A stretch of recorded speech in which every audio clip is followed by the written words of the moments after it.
Madonna, Cher, Diana Ross, Christina Aguilera, Earth, Wind, and Fire. These are just a few names that our next artist has had a chance to play with, hired as a top-tier keyboardist. In from LA, off the latest Madonna tour, our next guest was kind enough to take the time and sit down with us to talk about his experiences, from humble beginnings playing local Montreal bars to playing on international stages with some of the biggest names in the music industry. You definitely don't want to miss out on this. Welcome to Basspin TV.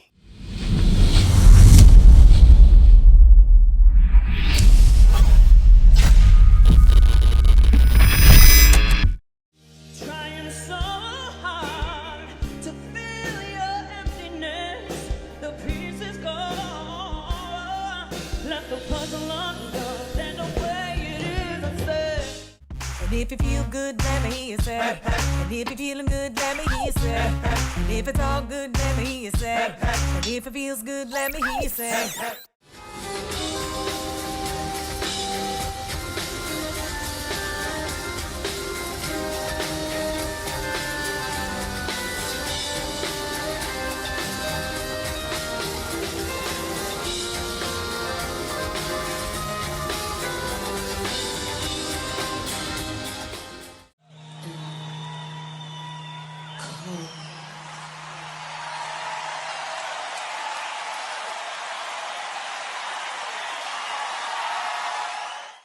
Here we are in the studio with Ricky Pageot. Bonjour. Hi. My God, thank you so much for doing this, man. You're welcome. I'm so happy we finally get to do this. I know. Listen, we haven't seen each other in like quite a while. I think the last time I saw you, Desi was playing at the Jazz Fest. Yes. I can't remember what year that was. I think it was 2018. Yeah. I think. And at L'Astral. Yeah, was it 2018, 2019? It was the same year as Anderson .Paak. I think it was. Yeah, I know. It was that year because we went to Anderson .Paak. That's right. That's right. Yeah. Playing right around the corner. So this is like a reunion then? Yeah. I actually saw Anderson last week. No way. I was in New York and he sat in at a jam at New Blue. What's it like, man? What's it like? It's pretty surreal. Desi and I, listen, we're two kids from Montreal moved to LA. First of all, I would never would have thought that I would move to LA, number one. And the fact that we've lived there for 15 years now, exactly 15 years, is just mind-boggling to me. And the relationship that we've built throughout the years, we were just pinching ourselves. Herbie just performed here in Montreal. Mm-hmm. And I texted his daughter because I'm close with his daughter. Mm-hmm. Hey, I saw your dad is in town. I love that you laugh because you're like, I can't believe. How is this my life? No, but even you voicing it, you're like, in a way, it's good because it keeps me grounded as well. So I don't want to get jaded either about it, even after 15 years. Mm-hmm. But I texted his daughter. I'm like, yeah, I saw your dad is performing. And she got, Desi and I tickets, backstage passes. Of course. Kirby comes out of the dressing room. He talks to us first. Hey, I heard you would be here. You were gonna come, and he spoke to us for like 20 minutes. And André Ménard, everyone, they're all waiting for our conversation to stop. Whoops. Because we're all talking. Sure. Jess and I talking to Herbie, and then we moved on to Lionel Ric'key and James Janice, and Terrence Blanchard, all those guys. And it's just like we're driving home. It's like, the life we live is so amazing. It's so amazing. I don't take it for granted at all. I think that's key. But let's back up a bit. I think we want to know we want to know like about his family life. Like, how did we get to this point? Yeah. Yeah. You grew up in a family eventually surrounded by musicians. Mm-hmm. Who was the first influence? Because your dad, I would have every member pretty much of your family, except for Steve, come to the studios to rehearse. And it's strange that at one given time, I don't remember you ever being all in the same band rehearsing at the same time. But your father played bass, awesome bass player. Your brother Anthony plays drums. Your brother Steve is in his own right a producer. Yeah. That And he produced plays the flute as well. And he plays the flute. Plays the flute on Aretha Franklin's records. Yeah, just not the flute. You know what I mean. So he, in his own right, a producer, lived in New York for years. Back in Montreal, still producing. Who was the biggest influence growing Obviously, up? it's our dad. Right. But for me, growing up, watching my big brother, Steve, just like lead the way and just like looking at his hustle and looking at his drive really impacted me. And I'm about to get a little emotional here. When he moved out, that was a turning point for me. For me, it was like, I'm the man of the house. You know, kind of like I have to be my own man now. Right. I sobbed when he left because he took a Greyhound. He took a Greyhound to New York. And my mom was like, he's going to be all right. He's going to be all right. I'm like, I lost my big brother. He's gone. He's gone. So I sobbed in the car. And for me, that was a big turning point because it made me like really like step up and like, you know, I got to follow in his footsteps. He like followed his dreams. And I did the same thing in 2006.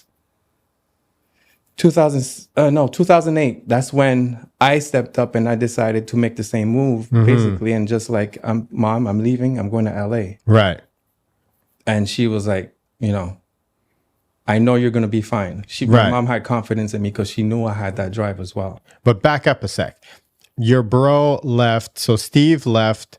And how long was he gone for? Like, he was gone. That was it. he was gone. And next He was chapter. gone. Yeah. And so eventually, so you're playing bars, you're playing Jello Bar, you're playing Piano Rouge, you're playing, you know, so you're playing every bar there is in town that accepts R&B, funk, or whatever genre, you know, it's like you. So at one point, you're getting calls to do all of these gigs. You're still studying in school. Are you working? Do you have a part-time job? Yeah, HMV. Really? My dream job. I worked there too. You did? Once upon a time. That too. I worked at Fairview Point Claire. Fairview. Yeah. I used to go there. That's where I'm from. I live in Pierrefonds. Did we cross paths? We probably crossed paths. Well, hold on, because I worked in a record store too, so we all did vinyl at one point Wow. in our lives. That's funny. Did you do vinyl or CDs? I was at CDs, but it was at the point where HMV was starting to like also turn over into like video games and stuff. Because like, no one's buying them. That's after my Yeah. But so you're working in HMV music, you're going to school, McGill music, whole life is music. HMV was during Vanier. Oh, during Vanier. Vanier, yeah. So, okay, before. So once I graduated from Vanier. Did we all go to Vanier too? Yeah. Yeah, we all studied at Vanier. So once I graduated from Vanier, I got a teaching job at Music Circle in the West Island. I also worked at Music Circle. I also worked at Steve's Music, who eventually bought Music Circle. They did? Yeah, they bought. Heidi Are they still in existence? No. No, it's still. I was one of the last staff to be there. Yeah. They were amazing. That was an amazing. And to this day, I really cherish that experience because I teach Madonna's kids now. Oh. So that experience of teaching is really like, you know, it really helped me out. But yeah, I was at Vanier, and then when I started getting more and more students, I stopped work at HMV, and then eventually when I started getting more and more gigs, I stopped teaching because I was busy gigging. Sure. So which program did you end up? Which path in Jazz Vanier? performance. Vanier, just the music populaire. Okay. And then I did the 3-year program because I wanted to learn how to arrange big band and all that stuff. So That's awesome. I did 3 months. Oh. Then I started working at Steve's and moved to New York. But yeah, so you're able to like actually start something and finish it. That's good. You know, I'm curious. I was asking Albert this because, I mean, your whole life has been music. You come from a huge family of musicians. Was there ever a chance that you were going to do anything else, or was this destiny? I really decided I was going to pursue music. I think I was maybe 16. Okay. But at the time, I thought I was going to become a music therapist. Oh. So my mom was like, "Oh, that's a good job for you." But then I found out how little music therapists make. Right. I was like, Right. So then my dad asked me, I think I was maybe 18. He said, "What do you want to do in music? What do you want to do in life?" I said, "I want to be an internationally known touring musician." those were the exact words that came out. Somebody manifested that. Yeah. Manifested it. Seriously. That has helped me out, put me in amazing places by manifesting things. Manifest people. You have to do it. Sure. It works. I still do it to this day. Because most people would think going into a music career, money is not exactly the first thing you think of when you think Right. of music, unless you have aspirations of being a rock star. And you know, for most of us, what are the chances of that happening? Yeah. Of playing with, you know, people that we've admired and listened to, you know, it's like all our lives. But at the same time, I already knew that if I was going to pursue a career in music, I had to have the passion for music first, of playing music, because it's something I told my little brother when he decided that he was going to pursue music. I said, your passion for music is what's going to drive you. Yep. Because it's going to be ups and downs. Your career is going to have high and lows, and you know, money wise and everything. But the one thing that's going to keep you going is your passion for music. So as long as you have that, you're going to keep going. It's got to be for the It has love. to. Yeah. If not, it's like you're gonna hate it. Well, above all, if you're not making money one month, you hate music all of a sudden. Exactly. And also, So that means you hate your life. And also the stuff that you deal with, especially women. I see Desi dealing with a lot of crap in music, and she says that all the time. Thank God I'm married, because she has a lot of single female artists really? who deal with a lot of crap. Right. They get taken advantage of and Right. stuff. So Oh yeah. I've had people try. yeah, I'm lucky enough, like my dad also kind of grew up surrounded by the music industry. Oh, so I just like, yeah. I would toss contracts his way. Yeah. And I And would the just fact get that an they're- absolutely not, yeah. you know? And would he be in touch with the other party? No, it would be me. I really wanted to be like autonomous for myself. Right. But no, he'd been around it for his entire life with the Renee Angelils and all of them. good. So yeah, he would look over everything. Yeah. That was the go-to. So you went to McGill. I had told you, you know, before I was like too intimidated to Yeah. attempt McGill. Yeah. How was that experience for you, and how important was it for you to get that degree? Because in our industry, you don't need to have one to be successful. You don't need to have one, but I find in certain situations it did help. I've heard people say, "Oh, he has a degree," but at the end of the day, it's your character is, you know, being on time, knowing the music. You know, it's all that stuff that helps you keep the gig, not get the gig, but keep the gig. Right. Yeah, McGill. That's what McGill gave me. McGill gave me discipline, because I didn't have any discipline before. So McGill was very like. And again, you know, you go to combo class, you go to improv class, you were assigned a song or, you know, a standard or whatever, and you knew you had to play it at the next class. You didn't. You weren't allowed to have charts. Oh, not at all. No, you weren't allowed to have charts. So there's a few days. There were a few classes where I walked in. It's like I had no clue what the song. I didn't have time to learn the song. Oh my gosh. And you know, the teacher would say, "Sorry, no charts." So you literally had to, like, you know, what's the next chord? You know what I'm saying? Yeah. Like, but that helped me, you know, that trained me for the real life. You know what I'm saying? Like if you go to a jam session, you don't know a song, you got to be able to hear what, you know, at least expect what the next chord is going to be type of That's thing. great that you actually mentioned that, because a lot of times there have been musicians that I've played with that brought their charts to gigs.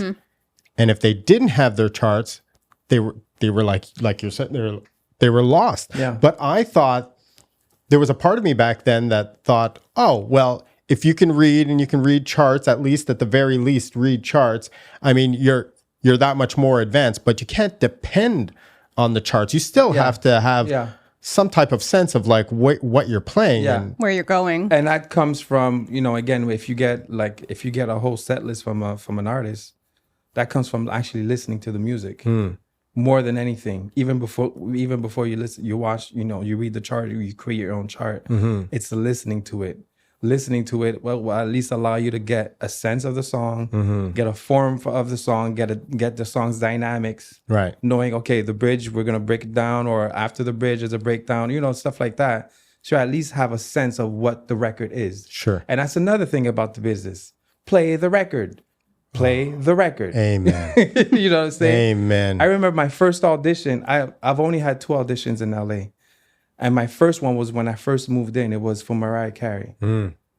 And I played that. It was 3 songs, and I practiced them so much, so long, exactly how the record was. And I get to the audition, I'm hearing all these cats playing like whatever, Overplaying. overplaying. Yeah. I'm like, what the hell is going on? Everybody's showing their chops. Yes. And I didn't get the gig, obviously, because I've never played with Mariah Carey. But it was just like, it was mind-boggling to me that guys were not playing the record. Right. I didn't know if that's what they wanted, but Right. I certainly didn't prepare for that. Right. And they just match you with a bunch of other guys who are there, match you with bass and drums and whatever. Right. So they're playing whatever, and I'm playing the record. I'm like, this is not working out.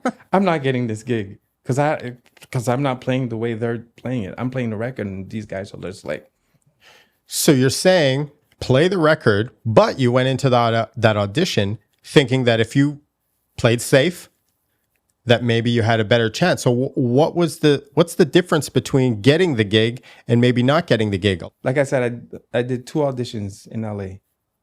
I didn't get either of them. I didn't get any gig by auditioning. I've gotten gigs and maybe kept the gigs again by playing the record, having a good attitude, knowing the music, being on time, being professional. Right. It's the basic stuff. It sounds basic. And also knowing the politics around. Yes. 20% of it, 30% of it is the music.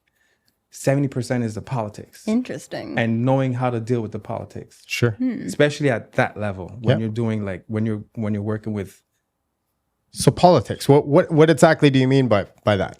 knowing your role, Right. knowing your lane, and not trying to tell other people how to do theirs, and being aware of what other people's jobs is, knowing what their job is, and knowing not throwing anyone under the bus type of thing. Right. You Because if you're talking bad about somebody that's not in the room, who says that you're not doing that to them when they're not in the room? yeah. I mean, Stuff it's like just that. stuff like that. It's just like it's unnecessary. Just play there. Just be there and do your gig. Your reputation precedes you. I've been told that many times in a good way. Your reputation precedes you. You the cat. Thank you. Appreciate that. So I want to talk about one of your gigs that particularly gets me excited. I'm a huge Cirque fan. Yeah. I've been to like the backstage camps. Like I've gone to a bunch of the shows. Listen. I hope to one day sing for them. You were the youngest musical director Yes. that they've ever hired. And the way this is going between you and I think we've probably crossed paths backstage at the Cirque Du Soleil show. Because it's like Music Circle, HMV, all this stuff. I was the youngest musical director and probably also the first Black musical director. Huge. That was back in 2006. So you auditioned for that? Or did you get a call? Not really. So there you go. You just got the call. I got the call. How did that And happen? again, you know what's crazy? Because Desi had done the Cirque du Soleil. She did La Nuba. That's right. In Florida. So when she came back, that's when we met and we started dating and we started doing shows together. She had all Interesting. these original stuff, original music Yeah. that she had, written in Orlando, but never produced or anything. So she gave them to me and she said, I heard you're the guy. I heard you're the new kid. I'm like, yeah. So she's like, she gave me carte blanche on her music. We started doing showcases at Le Petit Medley on St. Hubert. And because she had done Cirque, but a lot of Cirque staff came to see us perform. Right. And that's when they saw me. And I was doing these little, I was not good with computers or anything. So I've always done shows with a concept in mind. So she had one of the examples is she had a song called I'm Coming Back. So it was basically her coming back to Montreal after Cirque. So I was like, why don't we start the song with the plane, taking off, and then we'll finish the song with the plane landing. Oh, great. So I had a CD player on my side here because I did not know how to use samples. Okay. Press play. So Cirque, they saw me do all Nailed of it. that stuff, Right. like these sound effects. And Okay. stuff. So I'm assuming that's what make them call me. So they called me and they said, hey, we have a new show coming up. So I'm assuming from that, they saw me do that and they were like, hey, we have a new show. And the musicians are actually featured Right. as opposed to like in the pit. So that was their Like first. they got to be like up on stage Yeah, and everything? yeah. And it was a really cool concept because they were taking popular Cirque du Soleil songs and revamping them. Like for like a real like arena, type rock Right. show. And the stage was not just on one side of the arena. The stage actually went from one side to the other side of the arena. So it cut the arena in two. So we had to perform on both sides of the arena. Right. So that was pretty cool to do that. And so we did that for 2 years. Where was that located? That was a touring. Oh, it was arena touring. Tour. Yeah. Okay. So we did MSG, we did Staples, we did Bell Center, obviously. We did Air Canada Center, which is called something else now, Scotiabank. We went all over North America and Europe and Wow. all the arenas. It was an amazing experience. It was really good. So that was your first big touring project Yeah. where you're getting paid to not just, peanuts. You're not getting paid peanuts like Jello Bar or, Yeah. I would say big American tour. Right. Big production tour. Because I did Motown Generation in Quebec here, Quebec City. Yes, that's right. And also toured with Corneille also back Right. then. But in terms of touring a production show, being musical director and touring the United States, Right. that was my first one. I think the Generation Motown supposed to be in New Orleans and then got, Yeah. I wasn't part of that. you weren't part of that. No. But I don't know yeah. why I think I was touring with Corneille by then. Yeah. There 'cause was I a think reason I didn't go. There was definitely a reason because, I think Michael Littrusitz was Michael on, Littrusitz, yeah, he came was in. on that. Yeah. Yeah. I need to know how that made you feel. Like I'm trying to imagine myself working for Cirque, and I think my immediate reaction would be, oh my God, like just nervousness. I kind of didn't know what Cirque was. What? I kept hearing people like, you ask for someone and like, yeah, they went and did a Cirque show in Vegas, Cirque du Soleil. I was like, what's Cirque du Soleil? Oh my gosh. It was still I relatively didn't know new. what it was until Desi came back. Right. Maybe I'm just like one of these like hardcore fans. Yeah. Like I had the didn't know anything VHS. about it. Like yeah. I didn't know much about it. So Desi was kind of my introduction to Cirque du Soleil world. That's your meet cute. Yeah. Oh, You know? yeah. There you go. So we went on tour. So we did that, went on tour for 2 years. We actually got married while we were on tour in between breaks. Mm-hmm. And then at the end of our contract, I was just like, I need a change. I didn't want to come back to Montreal. As much as I love this city, I just needed growth. Both of you felt the same. Me more than her. Mm-hmm. So she kind of followed and said, okay. Right. I said, we were actually first supposed to move to New York. And then our friend of ours, Phil D. Fisher, drummer for Fishbone, I got him on tour with Cirque du Soleil. And No he way. was like, LA, dog, LA. Fish. He's like, yo, LA. He's like native LA. The connect, man. Yeah. So we're like, okay, let's try it out. So yeah, we've been there since. So we keep talking about your wife, Desi, Yes. who is an amazing artist in her own right. Yes, she is. Do you find that both of you being in this industry made it easier for you as a couple, or helped you guys connect Made it even easier, deeper? but harder at the same time. Because like I said, the industry doesn't really believe in married couples. Really? No, they believe more in the solo artist, the solo artist who will attract, the opposite sex kind of thing. And it's easier to market a Right. sexy guy or a sexy woman than a married couple who's wholesome. You You know what I love though? The second I said her name, like your face just lit up. Of course. I love that. That warms my heart. To this day. Yeah. That's why, to this of day. course, yeah. So it had its challenges. So we had a band. We created a band called Parlor Social. Actually, it wasn't called Parlor Social at the beginning. It was just her as a solo artist, and I was like the producer, background guy. And funny thing is, in hindsight, it was actually more successful when she was the face of the band Really? than when we became a band as a married couple. So now she's not attainable.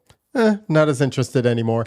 Even if that's strange, because even if the person doesn't have the reach to even like see her or be in the same city, they still feel like, well, she could be, she could be mine One day, one day. I could probably talk to her about that. I mean, that was a reason even when I was doing like my small comparatively tours, like I wouldn't really talk about my partners because for that exact same reason. Right. It's just crazy. It's Like- just. You're hiding a part of yourself, though. Yeah. It sucks. It And does. she says that all because now she's starting her solo project again. We decided, we're just putting a lot of money into Parasocial, a lot of, heartbreaks and disappointments, a lot of, peaks as well. But it was financially heavy to keep the band going. So during the pandemic, we decided, okay, let's slow down with the whole Parasocial thing. So now she's creating her own music. She started her own solo thing, and she's coming up with some amazing music as well. But she says it all the time. Now that she's a solo artist, she gets like different types of following now, different types of demographic now. Right. Funny. Funny. It's weird. She gets more likes on her posts as opposed to as a married couple. It's so weird. So no more couple pictures on her profile? Well, I mean, we still do it, but it's just it's a weird business. And I'm sort of backtracking because I'm thinking about like the artists that you played with, and that comment that you said about staying in your lane. How important is it to know that, yes, this is not my best friend. This is somebody that I work for, even if it's somebody that you've admired, and that there's probably something in the back of your mind, like for example, like Herbie Hancock. You're like, wow, these are my idols, and now they're a phone call away. But at what point is that, okay, this person's letting me in? I take longer than most because the last thing I want to do is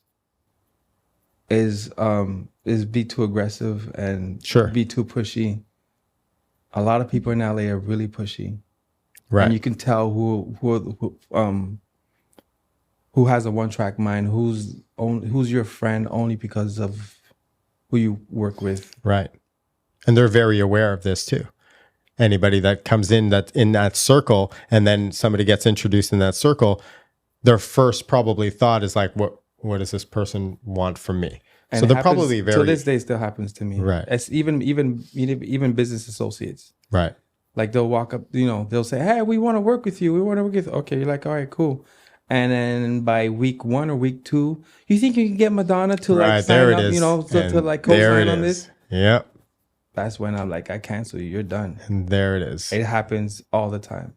It's sort of a fine balance though, because there's a part where you want to develop that friendship relationship, especially in dealing with like endorsements and being an endorsee of a product.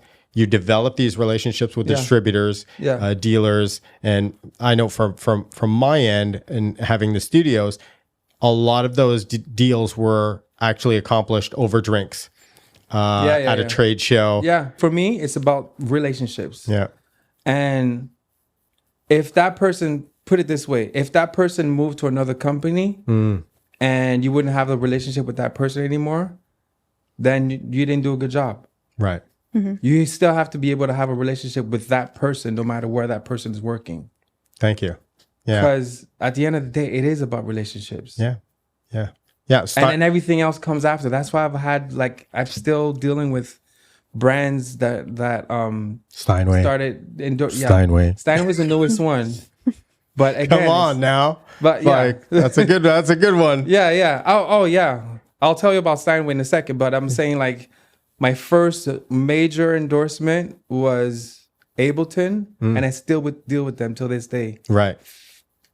13 years later. Are you dealing with the same people? That's why, because it's the same people. See, that's the thing. It's the same people that are around. Yeah. Because as soon as my contact would leave, I'd be like, well, I don't have a relationship with this company so much as I did with this person. But a lot of the times, because the next person who comes in Didn't wants follow to through. kind of like, not only that, but they want to make their own mark with their company, with the company. So they bring in their relationships. right. So it's not even about you. It's Sure. about them bringing in their relationships into the company. Yep. So it's like, hey, I've been with your company for like 10 years. Right.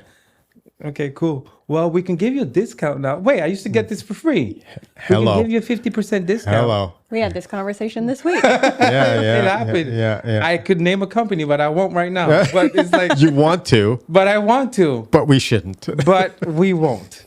But it's like, they used to, listen, I would go on tour with Madonna and they would send us Yeah. products Yeah. for the entire band. Yeah. I gave like products to the band Yeah. that didn't even know what the product did.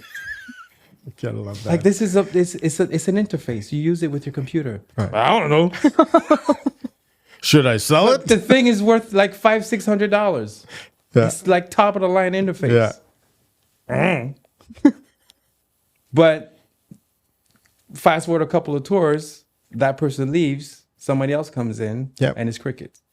Yeah. But it's cool. I get it. But Well, those are A&R for distributors. So they're artist relations, and they basically, deal with artists as if same way that a label would have an A&R, yeah. an artist and repertoire. Yeah. But this person would actually take care of like all these. So, like you said, if a new A&R guy would come in to the distributor, they'd bring along all their artists that they've been dealing with, and because they're bringing visibility to the brand, Of course. right? Yeah. So they're saying, well, check out all the people that I have playing on our products. Yeah. And that's why they get a lot of gigs like Yeah. that. Yeah. It is. It's about, first of all, endorsements. It's about a two-way street. You can't expect to get and not give back. You have to prove to them why they should deal with you. Sure. What does that look like? Giving back? Giving back is like, promoting them, first of all. Whenever you have a chance to like not hashtag them, but tag them on a picture or something, or, again, for me, it was relationships too. It still is. But just being conscientious that it's not just about, hey, how many products can you give me? You have to be able to feature their products, especially when you're on tour. You take a picture of your rig, you tag them. They love that. That's all they ask for. Yeah. That's it. And it's making an effort, because a lot of times, you might be endorsed by Roland, for example. Just throw out that name because you've been playing Roland for years, and you have your gear that's brought to the stage. But a lot of times you could be doing a radio promo tour. You could be doing a TV show. You could be doing Ellen. You could be doing all of these shows.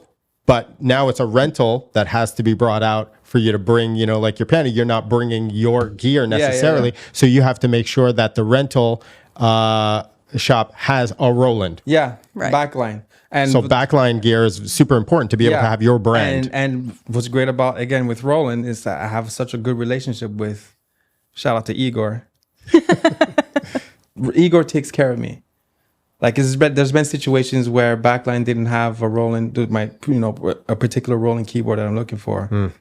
And I just call Igor, and Igor just like, he'll call whatever shop that's in town. Even if it's a piano for sale, a keyboard for sale, you have it on the floor. Okay, we'll borrow it. We'll pay for the day. My artist needs it. So he's done it for me in South America. He's done it for me in the UK, in Europe, everywhere. So I think if I was an a-hole, I don't think he would go that far. Right. No, can't Again, imagine. it's about relationships. And the logistics of like gear and equipment. So you have a rig at home, obviously, a studio at home. So you have stuff that's in storage that's kept for tours, right? Yeah. So a lot of people don't understand, they think, oh yeah, well, he brings his keyboard or whatever. It's like, well, no, I don't. No, that's all backline. Yeah. Or like, for instance, my Madonna gear is in her storage.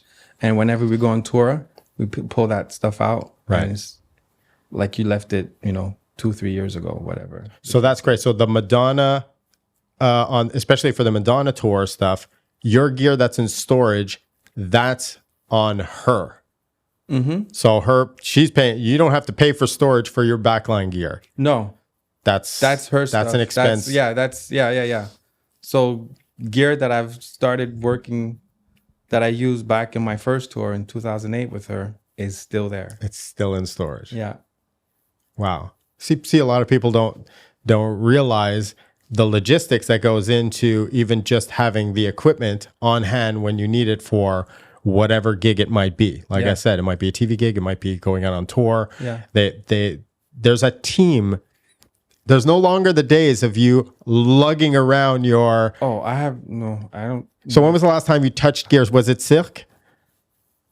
Where you weren't allowed to pick up anything? Because I remember a time. Even Cirque, we had our own backline. Yeah, Oh, we had backline. for sure. Because I remember the first time that I ever heard of anybody like going from that transition to playing bars and playing at a first tier was Yves Frula, who plays with Celine, and he was explaining to me that he was blown away that he was no longer allowed to touch a flight case because his fingers, if he injured himself, it was a liability. And it was a liability. Wow. So he was like, I'm not allowed to lift anything anymore. My first instinct is to want to. I've never heard not allowed. They're not. I've always done that out of respect for backline. Right. Because sometimes they'll get insulted if you start moving stuff yourself. Right. And they'll come and like, hey, let me do that. Yeah. Well, that's union. Sorry. Those are union guys too. They yeah, the local, the venue guys. The venue guys. But I'm saying even like guys on tour with us. Yeah. Like. Can we talk a little bit about when that happens? Yeah, when did that happen? For like the up and coming artists nowadays when that who are happens still in your career. lugging their own gear around, when does it happen that we then switch to backline? It just depends on the tour. Okay. Because some tours, most tours, I guess. I'm trying to think. Even Corneille, was I lugging my own gear? I don't think so. You think so? Can't remember. I don't think so. I don't think so. I was playing with Sky and I wasn't lugging my gear. And I couldn't believe somebody handing my bass and I had to trust that it was in tune. Oh, what a weird feeling. I was like, man, you better And that's why even people in the background are so important as well. They make our job way easier. Right. So from front of house to monitor to stage hands to backline guys, it's a whole team. People don't realize making it work. Like when you see like the even like the Bell Center or just stadium, them putting the show together. It's a whole team. And that's another thing about working with Madonna that I truly realized was, and she's on top of everything. All of those departments, she's on top of really? All of it. I'll tell you a story about Madonna. When I first played, when we first played for her in rehearsals, I think we had a week to prepare before she came in. This is my first day, like first week of rehearsing with Madonna. And so, we're all feeling confident. I'm certainly feeling confident. Yeah, she's going to love what we played. Yeah, it's going to be dope. She don't have any changes, no notes. Yeah, right. Boy. She comes playing the song. Yeah. So she comes in and then she said, okay, cool. Play what you got. And so we play, I guess it was first 4 songs of the set. And then we played the song, and then she sits there, and then she's like live on the microphone. She's like, I had 2 bars here, switch that, after the bridge, go back to the intro, did all these musical changes. Mm-hmm. And I looked at her, I'm like, that all makes sense. This is so musical. But in her head, not only was it musical, and first of all, it made me realize how musical she is. Mm-hmm. But throughout, the times working with her, she's not just thinking of the music. She's thinking of lighting. Mm-hmm. She's thinking of the flow of the song, obviously, but the flow of the show, dancing, choreography, costumes, hair, makeup. Is she holding her mic? Is she putting it down to do like a dance break or whatever? Right. Stuff like that. So it made me realize how much of a bigger picture each of our jobs are. Mm-hmm. We're like, we can't, it made me realize that it's not just about my keyboards. It's about the entire picture. So I'm not just doing this anymore. I have to think of this, the entire picture. Mm-hmm. So I have to look at every single, like if you can't change something and think, oh, well, No one will notice. It's just me. If you make that change, the lighting guy, you're messing up the lighting guy. Right. If you decide to wear a hat that night without telling anyone, you're messing up the lighting guy because he's Creating a cued. shadow and Exactly. You know, stuff like that. So you really realize how every single piece, you know, going back to the point of every single member on tour, you know, creates this puzzle, you know, that, you know, Right. at the end of the night, we just solve the puzzle. So after that first rehearsal and like witnessing that happen, did you feel overwhelmed, intimidated, or excited? No, I just felt like I'm in the right position. This is Yeah. who I want to work with. Because I've always, not that I'm saying like I always had that vision, but I always wanted to work with someone who would challenge me like that and like make me grow and make me a better musician, make me a better performer, whatever. So every single Madonna tour is like class is open. Like you're learning. And I try to be a sponge as much as possible, talking to every single department, trying to learn stuff. And that's that from doing that helped me with what I created with Desi. You know, the whole concept of, you know, Harlem Renaissance, a new version of Harlem Renaissance, and the costumes and the lighting. So we did a whole Vegas production, 2017, I think. Madonna was school. Exactly. She's University of Madonna. Right. And I'm really loving like yourself and a lot of the other industry professionals, people that are really passionate about their field. They've all said the exact same thing, which is find someone who knows even more than you do and work with that person. It's a constant theme. Yeah. And even that took me a while to kind of do that because I always wanted to do stuff, you know, on my own, kind of like push myself and prove myself. But the last couple of years, I've been to the point where like, you know what, let me get the other guy to do the arrangement, you know, the string arrangement, whatever, you know what I'm saying, for this particular song. And the one person I have in mind, by the way, is his name is Benjamin Wright. Actually, I think it's his birthday this week. I have to call him. Happy birthday, Benjamin. Benjamin Wright is the guy who wrote string arrangements for Off the Wall, Michael Jackson, Right. Justin Timberlake, all of his albums, Outkast, Love Below, all those string stuff, Raphael Sadiq, you name it, The Barge, Earth, Wind and Fire.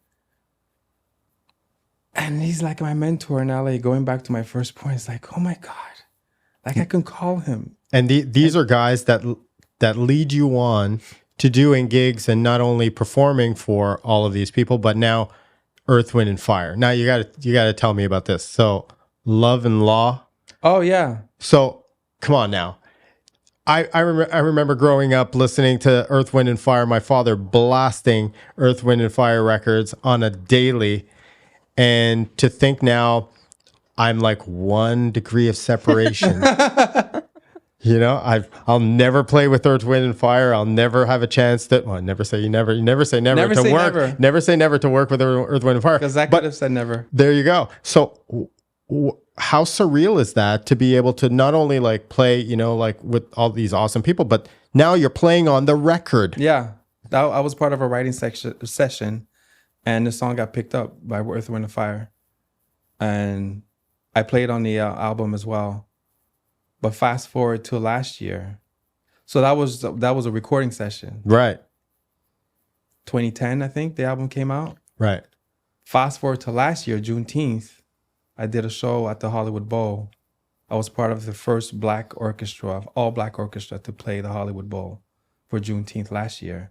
And one of the featured artists, well, they were the featured artist, was Earth, Wind and Fire. So now you're playing on the record and now you're performing with Earth, Wind and Fire. Because when you're doing the record, a lot of times Like you're not in the same room you don't as get them. to- or- you don't Yeah, even get to meet them get a to lot of see the times, see the people. And it's but a I writing had session. met them. I've met them since 2006. I met them first. I think it was in Denver. I first saw them perform. No, actually, yeah, it was in Denver, and then it was Hollywood Bowl when we moved in LA 2008. So throughout the years, I've met them. You know, Verdine, we say hi to him. We say hi to all the guys. And then when they found out that song that they picked, that I was part of it, it was just like full circle with them. I know that a lot of times these things take time. So from the time of the writing session for writing Love and Law, from the time that you in the studio writing to the record actually coming out and you finding out that it actually made the record, how long was that period? So from that writing session, we got 2 songs picked up. One of them was Jill Scott. She was the first one to pick a song for that session. I'm trying to remember the song. I can't remember the name of the song. And then it fast forward maybe 2 years, Earth, Wind, and Fire picked up that song. It took a while. Yeah. They picked up the song, and then the album for it to actually be released, was that around a year or 2 years? Yeah, it was about a year or 2. First of all, I had never done a writing session before. And do you so know I who didn't you're know what writing to for in the no. time? No. Because it's just a writing session. No, it was just a writing session, so we had no clue. Right. So I had never done a writing session like that before, so I didn't know what to expect. What was different about it? No, I had never done one. Oh, you had never done a writing session with strangers? Interesting. Okay. Yeah. So I didn't know what to expect. So an hour or 2 into the session, that's when I started understanding what it was. Right. And that's when I started a song and created something from scratch. Right. And then that's when the producer, he was like, "Oh, that nice of you to show up." Really? Yeah, because I started getting it at Right. that point. And that song ended up being the Jill Scott one. That's the one she picked up. Could I say that you were probably trying to stay in your lane? Yeah, I was kind of being safe because I didn't know what, Yeah. Sure. Again, it was a producer that I really admired, Right. Jared Hudson. And so he saw the way we met. He saw me perform with, I can't remember, but he saw me in the club performing. And then he's like, "Yo, I want you to come and write. Let's do it. I want you to come in studio." Right. That's what he said. So he was, kind of vague with the whole thing. So I was Right. like, okay. So I came back home. I told Desi, "Yeah, it didn't go well. Yeah, didn't go well." She's like, and then next thing you know, 2 songs got picked up. She's like, "You see, I told you." But how long did it take for you to know that, maybe I did a good thing? So that was a year before you found out? Yeah. Oh my God. So you have to let that So I go. thought, yeah. You have to let it go, But right? I didn't. Right. So you literally held on to that for a while going, I got to redeem myself in some way. Exactly. You did. Yeah, And you did. I guess. Yeah. I mean, it's super inspiring. As a fellow Montrealer, like we said, we worked in a bunch of places at the same places, wanting to be in the industry. I'm wondering, at what point were you like, "Oh my God, this is my life. I've made it." Yeah. When did that happen? Was there a moment? No, I never said I made it, but I do. Again, we're driving down, Sunset Boulevard. I look up at the Hollywood sign. I'm like, "Babe, we live in LA. This is our home. This is our home." That's I literally do it at least once a month. good. Living my dream, man. Yeah, when people say, living the dream, I literally say, "Yes, I'm living the dream." I thought this was your dream. Yes, right.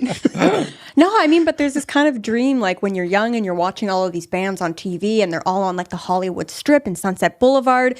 And as a musician, you're going, "That's where I'm going to go." Yeah. And you did it. Yeah. You made that happen. And again, it's manifesting it. You just have to manifest it.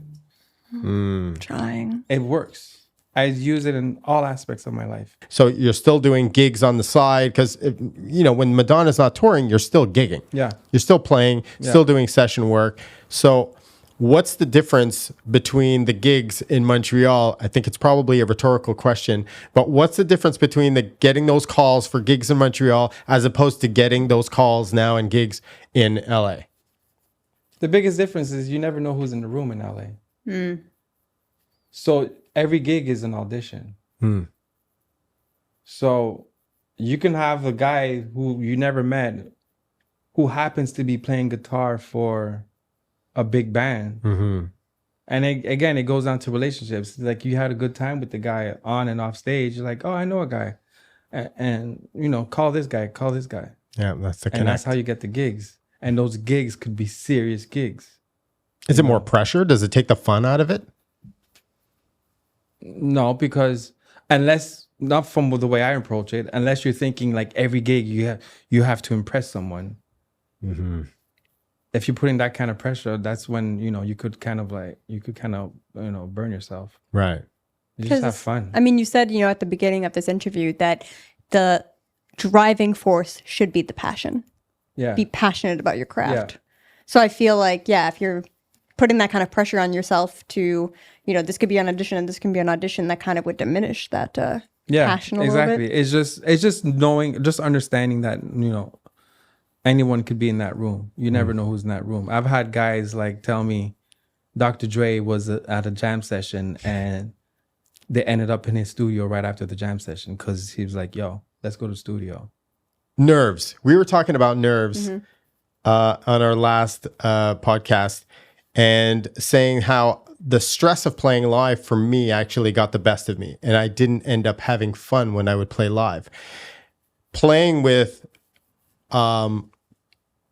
a tour like Madonna, where you're, like you said, you're not thinking about just the arrangements and your parts, but you're thinking about the whole big machine that's going on around you.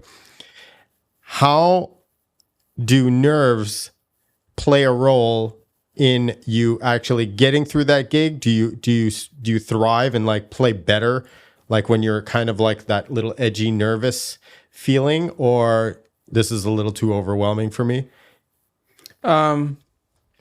It's a challenge, especially on a gig like that, because everything is under a microscope.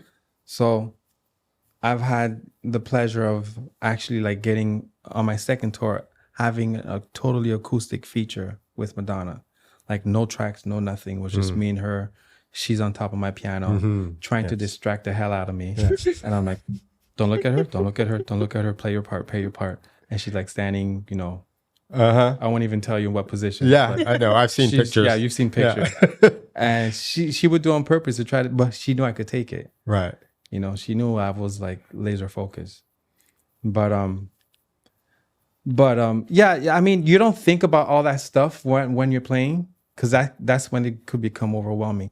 Just being aware that every decision you make affects someone. Like if you just decide to turn your volume up a little louder one night, that's going to affect front of house. Yeah. So here's a trick, keyboard players. Just put your knob all the way at 10 and don't move it.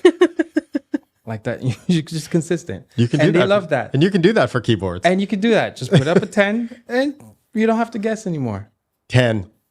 And have a nice day. You know that your sound is consistent. So if he says, oh, you're a little lower tonight. Nope, that's on you. I'm at 10. You know what I'm saying? Awesome. And if it's a little lower in your ears, you just ask a monitor guy to bring your keyboard up. Monitor mix.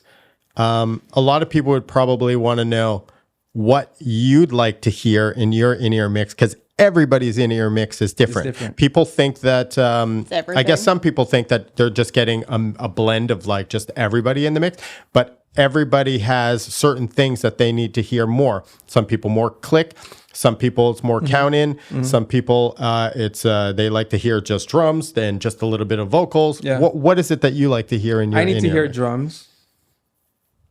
I really need to hear drums. I need to hear the bottom. I need to know what I'm sitting on. Because if the kick is not in my ears or in my rig, or I'm not feeling it, I am playing way off. I need to hear that, especially like on a big stage where the drums is all the way down there and there's all these acoustics going on. Right. You may be hearing the sub of the front of house sub, but that's not necessarily the sub that's beside you. So I always request for a sub. Yeah. And I always request for stereo wedges on top of my in-ears. On top of your in-ears. Wow. On top of it, yes. Just for feel. Yes. It makes a huge difference. Does it cause a problem for a lot of like front house guys, Because like having all of that on stage? No, a lot because of times, listen. that's what it is. Listen. As keyboard players, we're the only instrument that's not amplified. True that. Drums, you could hear it acoustically. Bass and guitar, they have amps. Sure. Guitar, keyboards, we don't have anything. Right. So if someone's walking by the stage during the performance, they're not going to hear any keyboard if you don't have wedges. So I need to feel, it's all about vibrations. It's all about frequency. So I need to feel the sound. I could hear it here, but I need to feel it here. I need to feel the sub. So I always ask on Christina, Madonna have a sub. I don't have wedges because it's a little tighter. Because it's more of a production show, Right. Where there's like dancers and you're really limited on your rig. So you're getting a mix of obviously vocals, drums, yeah, and what else is everything. another I need to instrument? hear everything. You want to hear everything, I want to hear everything because some cues, I need to hear vocals. right? I need to hear the background singers. I always have background singers in my ear. I know maybe to some guys it's not important, but I need to hear them because I find the best musicians on these type of gigs are the ones who follow vocals. It's the star. And that's why we have so much fun on Christina, because the entire band, we're all listening to Christina, and there's certain accents that she'll make, boom, we'll hit that. Right. You know what I'm saying? There's certain accents that the background vocals will make, and we'll hit that. If a melodic line that she does every night, we'll double it. You know, stuff like that. It's a killing band. You have to see it. Are you? I'd love to. Yeah. I don't know when we're coming to Montreal, but anyways. Are there times for Madonna? Have you ever been on a gig where either you lost the click or something went wrong in-ear in-ears wise? go down. Yeah. I've had that happen to me where the battery died. Did you have actually your side fills? Did you have I didn't have side fills. Oh, When that happened, my first reaction was follow the drums. oof? Yeah. And even though the drum is like 20 feet away and there's still some kind There's of still delay, a delay. Yeah. you're just doing your best, trying to like stay on top of it. that's all you can do. That's all you can do. Because there's no way you can hear front of house. You can hear No, a no, bit no, of you the can't side. depend on front of You're, house. you're sort of like depending. The only thing that you can go on is the stage side fills. Yeah. That's a scary. That must Yeah. be a scary thing. Or like frequency dropouts. What do you call those? UHF. I think. Yeah, exactly. Yeah. It just happened to me last week on Christina in New York. It just dropped. It's like the entire show was just dropping. So And in you and get out. to a point where you don't even notice it anymore. Right. I didn't even realize, I didn't even think of telling the sound guys, hey, can you fix this? Because I just like dealt with it. Right. Because at one point you don't have a backpack backup. No, or you don't have a anything. backup, So when you're in a situation like that, you know when it's time to either look for monitor guy or a stagehand Yeah. to go help, Yeah. or I just got to go with it. There's nothing that they could do Yeah, right now. Yeah. Yeah. It's crazy. I didn't even think of telling them, hey guys, can you work on the How long did you go for the whole show like that? How long was the show? that show was about, I think, an hour and 10 or something. It's just like psychologically, it's like I have a funny feeling that it's that humble part of you that doesn't realize that these people work for you too. Yeah. When you're on this it still gig. happens. And when like sometimes you feel bad asking for something, like, cool, I'll do it. Oh my God. That's a you. Montreal thing. That's a It Montreal is. thing. That must be a I Montreal think it thing. is. Yeah, definitely. Because I have a funny feeling that your LA constituents probably go like, and they know that somebody's going to be, because that's just how it is. Yeah, it's just it's the way I was raised. Is, it's all of that combined. And how important do you think that is? And like you said, I think you said there was a part like 70% of this is relationships, but walking into the room with a great attitude and not filling the room with this negative energy must be incredibly important too. I've come to realize you have to want people to want you in the room. If you can do that, you're golden. If people are asking you to be around, Right. that's when you know you're doing something good. When people actually miss you and like they're happy to see you, Right. Legit happy to see you. Right. You know what I'm saying? And it's just bringing positive energy to the room. Right.